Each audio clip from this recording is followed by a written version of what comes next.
All right, so what I want to talk to you about is using the 4A's canvas from the Heart of Transformation. I love canvases. I've used them a lot to organize my thinking and to, get clear on how I'm going to get something done, or actually even what it is I want to get done. Learned a lot about them from my friend Rick Dreyfus when I was at GE and working with the digital team there. So what I've created is a canvas around what I call the 4A's, which are allow, ask, assess, and again. And this is my formula for how to use the questions that are in my book, The Heart of Transformation. So what I'm going to do fairly quickly is I'm going to walk you through an example of how you might do this. So if you're reading the book and you're looking at the chapter on innovating before replicating, and you see question number 3, what is the cost of replicating our success? Well, what you do is you go ahead and you would enter that into the canvas, right here. What is the cost of replicating our success? Now, what I'm not going to do is I'm not going to complete the rest of them for you right now because I don't want to spend the whole time typing. But I just want to show you can do it that way. You can just handwrite it, do whatever you want to do. But you start with the question. Now I'm going to say, which capability am I building? Well, I'm building innovating as a capability because that's the chapter it comes from. So here's how I have to start if I'm going to use this question. First, I have to allow that it might be useful to ask this question because it's probably not one that we normally ask before. So the question to do that is, why might this be a useful question to ask? So why might asking what is the cost of replicating our success be a useful question to ask? Well, it might be useful if there could be a cost that we're not aware of, because hidden costs can make an impact. It could be useful if we're finding out that what we're replicating is not so successful, or that we're having a hard time actually replicating things that are driving success. We're just replicating something that once caused success. So there's a couple of reasons initially, and you could certainly write down more, but those are a couple that might make me say, okay, this could be interesting. Let's see if there's a hidden cost to this successful thing we're doing that we haven't thought about. Then you go down to ask. Now this is the preparation. So it's, how do I have to ask this question? What do I want to assume is possible, or what tone do I choose to use? So with this one, we're talking about something that is potentially, like most of the questions, a little bit controversial, as an implication that there could be a cost to successfully scaling what we've always done in the past that's worked really, really well, which is kind of an odd, almost kind of a negative conversation. So when I ask this question, a couple of things I have to assume that are possible. One is that we've totally missed a hidden cost. And the tone I need to use is one, like most of them, of real curiosity.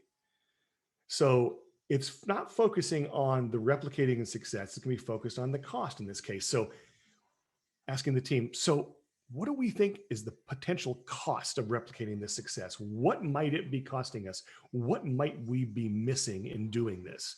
So I want to really emphasize the cost piece, and I want to make it real curious and make it clearly okay for there to be a cost that I haven't seen, that there's no shame in that. And so I might even say something like, I suspect that probably with most good decisions, there's also a cost side to them. And I don't think that I have understood what that might be here. I'm looking for your help to figure out, what is the cost? What is that potential cost of just replicating what's worked so well? Then the third column there, or the third box, is around asking the question, determining if you need to ask it again. So now you've prepared for it. You're going to go into the group session. You know the tone you're going to use. You've allowed it to be a viable question. You're going to say, so what do we think? What is the cost of replicating our success here? What is the potential cost of that? And you may want to always just have a, okay, and say more. Tell me more. Keep going, to throw in there. But ask the question, ask a few more times, see what you get, see what the results are, note them down. Then when you have those results, you're going to go into the assess and again. And that'll lead us to, do we need to go back and ask it again? So assess. What surprised me? What did I hear? How did that line up with my assumptions or expectations? So what is it's in general, what's the cost of replicating success? So I can tell you a couple of things that I believe are costs of replicating success. One is that there's no new learning. And so if we're not learning, we're not prepared for the point at which what we're replicating doesn't drive success. Two, we're not questioning the success. We're just going out and doing and redoing and scaling and replicating. So we're not seeing if the success is as successful as it was?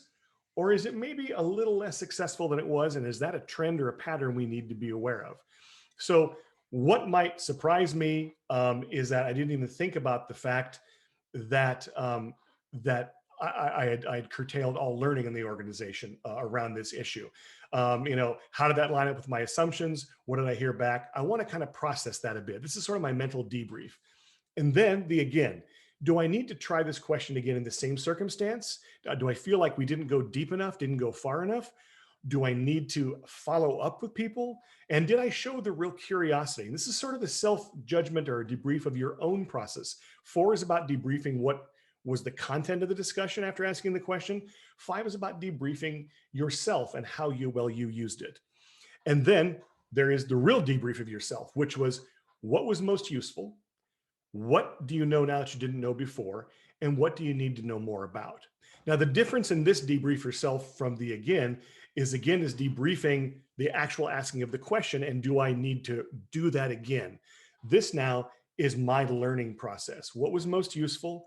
What do I know now I didn't know before? And what do I need to know more about? So now that I've kind of got some of that, I want to capture that learning. Even though I've noted it right there, I want to reinforce that and say, okay, so because of what was useful, because of what I know now, because of what I want to know more about, what do I want to remember going forward? What's the one thing I want to take away the next time I go in to use one of these questions from the book as an opportunity to move forward, an opportunity to learn?